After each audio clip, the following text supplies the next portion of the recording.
Most of Black New York think that he should step down, according to the latest polls. But nevertheless, there are ones. They tilt older, but there are Black people in New York who basically are inclined to think that he's being singled out because he's Black, as so many Black people have been singled out, especially in the past, for that reason. And that what's more important is his symbolic value as being for Black people, so to speak. But no, it doesn't look like that is going to be a significant force in determining whether or not he's going to stay in power. What about Eric Adams? What about him? Looks like he's on up Schitt's Creek without a paddle, as they used to say. He thinks that he's being persecuted because he's a Black man. He's playing the race card. Yeah, that's pretty transparently ridiculous, isn't it? You know, you and I had a discussion. It was the one where we were in a beautiful apartment and I was in a purple shirt. Remember the time we were in that? Yeah, we were in New York City. Yeah. And we had rented a little room and a crew. Oh, it was Rob Montz. Rob Montz, yes. The filmmaker, the documentary filmmaker, had come up to New York and recorded us live. And we were talking about Adams, were we? Yeah, we were talking about Adams, and I was trying to, I was criticizing myself because I had always just found him distasteful. And I realized that the reason was just his manner. I didn't like the cut of his jib, that deliberate swagger. It's not to my personal taste.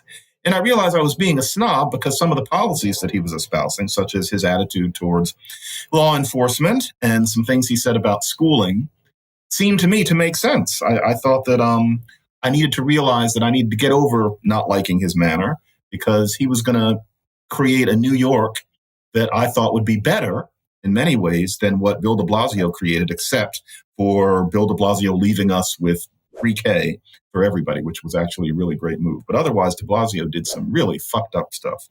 And so I opened myself up to Adams, met him briefly once. He's very charming.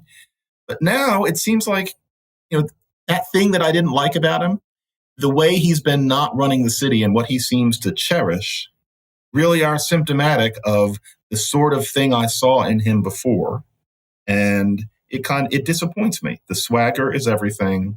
The actions are less important than what things look like and atmosphere and him being out on the town. He hangs out with unsavory friends and he thinks that's okay. It's been really disappointing. And then, of course, when he gets nailed on it, it's because he's Black. And does that have any traction? Excuse me for interrupting, but I'm just curious who in the vast expanse of the New York City electorate is moved by that card being played? Because it looks transparently self-exculpatory and opportunistic, the race card being played by Eric Adams when he's caught, in effect, taking bribes from the Turkish government and whatever other bill of indictment has been levied at him. Who's the audience for that move? Black New York and also white fellow travelers of Black New York, although it's only working so well. Most of Black New York think that he should step down, according to the latest polls. But nevertheless, there are ones. They tilt older, but there are Black people in New York who basically are inclined to think that he's being singled out because he's Black, as so many Black people have been singled out, especially in the past, for that reason. And that what's more important is his symbolic value as being for Black people, so to speak. But no, it doesn't look like that is going to be a significant force in determining whether or not he's going to stay in power. I suspect he's going to get by with a lot of this, but it's been very disappointing. I tried to look past that way that he has about him, and it turned out that the things he's doing are consonant with that way that he had about him. I don't know. It's been very When's the next election? Is it 2025? Mm-hmm. He's toast, isn't he? He will not be voted back in. Yeah, I think it's unlikely. But, he's the first New York mayor to face federal corruption charges. Is that correct? Even Rudy Giuliani managed to escape without drawing the attention of the feds to that effect. It makes me think about New York City mayors. There's a book in that I'm not going to write, because it's fun even in the late 1800s. It's just one story after another. But yeah, Adams is he's an extreme case in how, open and transparent it all was. Yeah, yeah. There's a sloppiness that you see in his not covering his tracks, which you see in it's a New York problem in general. It's a New York State problem.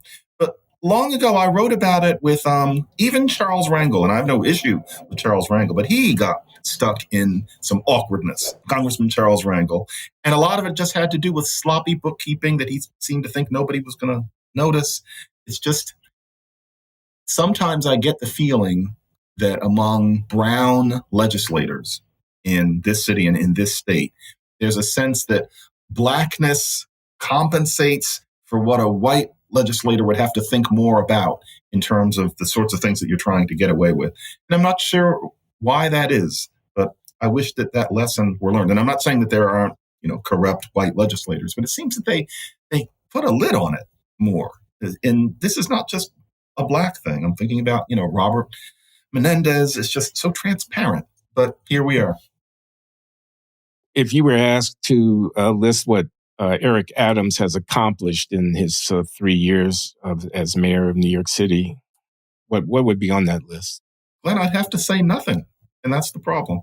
I mean, I was discussing him with some people who are better connected to power than I am, and we were agreeing that he doesn't seem to be a serious person in that way that we're beginning to use that expression. He doesn't seem to be a serious man about larger things. It seems to be all about him as a figure. It's as if he's a performer. No, I can't think of anything significant. And I gather there's been a fair amount of turnover in top administrative jobs in his administration. Mm-hmm. More than usual. Yeah. I saw Andrew Yang, who ran against him for the mayoralty, at somewhere Substack somewhere, saying, "I told you so," in so many words. That is, during the campaign, when I was debating with Eric Adams, I asked him a set of questions about some shady aspects of his own background that nobody in the press took sufficiently seriously, but chickens have now come home to roost, or shown their true colors or whatever. And I could have told you that it was going to end up like this. This is Andrew Yang.